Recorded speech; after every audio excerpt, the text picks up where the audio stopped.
লবণ আমরা কিন্তু কিনি না, এই পানি দিয়ে পাক করি, লবণ কিনতে হয় না, ঠিক আছে।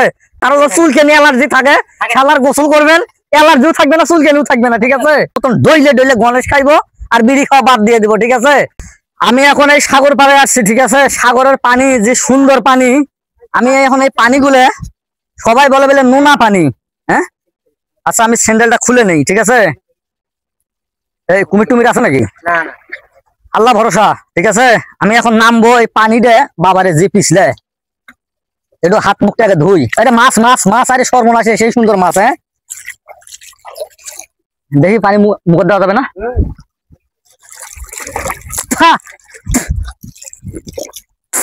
ভাই তরকারি পাক করলে লবণ লাগবে না, ঠিক আছে।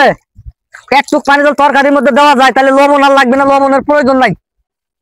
এত লবণ, বুঝছেন, কঠিন লবণ পানি। আর পানিটা পরিষ্কার, মনে হয় যে লাভ দিয়ে এখানে গোসল করি, ঠিক আছে।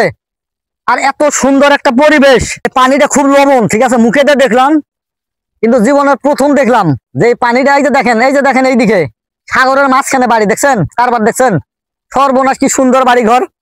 ওই যে ওই দিক দেখাও তো, ওই যে দেখেন সাগরের মাঝখানে বাড়ি ঘর, আর পানি কি পরিষ্কার, বুঝছেন। দেখলে মানে কি কইমু, এই দেশে আইসা যে আনছে তাক মনে করেন যে দুই হাতে আমি সালাম দিমু, কারণ হচ্ছে এত সুন্দর জিনিস আমি দেখতে পাইছি, কথা বুঝছেন। ভাই সাইদ ভাই, আপনাকে অসংখ্য ধন্যবাদ, আপনি এমন একটা সুন্দর জায়গায় এনে আমরা দিচ্ছেন, কি সুন্দর দেখতে, ঠিক আছে।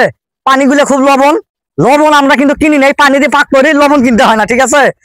ধরিস আল্লাহ আল্লাহ গো, এত বড় বড় পাথরে দেশে হইলে শালা 2-3টা পাথর নিয়ে যাইতাম, বিল্ডিং বানাইতাম রে, হ্যাঁ। গোসল করা তো যায় না, তবে এই পানির মধ্যে একটা বিষয় আছে, কারণ চুলকানি অ্যালার্জি থাকে, শালার গোসল করবেন, অ্যালার্জিও থাকবে না, চুলকানিও থাকবে না, ঠিক আছে। হ্যাঁ থাকে, থাকে না, অ্যালার্জি চুলকানি থাকবে না, ঠিক আছে। লবণাক্ত পানি গোসল করবেন, অ্যালার্জি অ্যালার্জি থাকবে না, চুলকানি থাকবে না। বিগ হাউস, দেশে বলে একটা বিগ হাউস আছে না, ওই ওই জিনিসটা থাকবে না আপনার, ঠিক আছে। জায়গায় জায়গায় চুলকায়, হ্যাঁ, জায়গায় জায়গায় মলম লাগান, এই মলম আর লাগাইতে হবে না, এই পানির যদি আপনারা গোসল করেন, ঠিক আছে।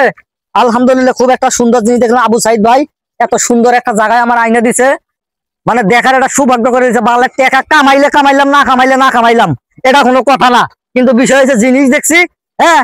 অন্তত গল্প করা পারুন যে জিনিস আমি দেখে আইছি, সাগরের লবণ পানি দেখে আইছি, চুলকানি অ্যালার্জি আমার ভালো হয়ে গেছে, ঠিক আছে। তো ভিডিওটা বেশি বেশি করে শেয়ার করে দিবেন, আর আপনারা তো শেয়ার না করেন, এই যে দেখেন আমরা এখন কি খাবো, এটা কি কয়, আব্দুল গণেশ খাবো, ঠিক আছে। এটা আব্দুল গণেশ, বাড়ির থাকতে বিড়ি খাইতাম হয়েছে ডেলি 500 টাকা করে, এই দেশে এসে বিড়ি খাওয়া বাদ দিয়ে দিছি, ঠিক আছে। এখন এই যে গণেশ খাবো, ধরো গণেশ মনে করেন আলার মতন ডোলে গণেশ খাবো, ঠিক আছে। এই দেখেন মুখে লাগাইতেছি, কি স্বাদ রে, এত সুন্দর স্বাদ বলার বাহিরে, ঠিক আছে। আপনারা আসবেন, যারা অতিরিক্ত বিড়ি খায় তারাই দেশে আসবেন, ঠিক আছে। টাকার অভাবে বিড়ি খাওয়া একলাই ছাড়ে যাবেন, যারা বিড়ি খাওয়া দেশে ছাড়তে পারেন না তাদেরকে এই দেশে পাঠাইবেন। এরকম আমাকে মতন ডইলে ডইলে গণেশ খাইবো আর বিড়ি খাওয়া বাদ দিয়ে দিব, ঠিক আছে। অন্তত 5টা বছর থাকলে আপনার বিড়ি খাওয়া একলাই বন্ধ হয়ে যাইব। তো ভিডিওটা শেয়ার করবেন, সবাই ভালো থাকবেন, সুস্থ থাকবেন।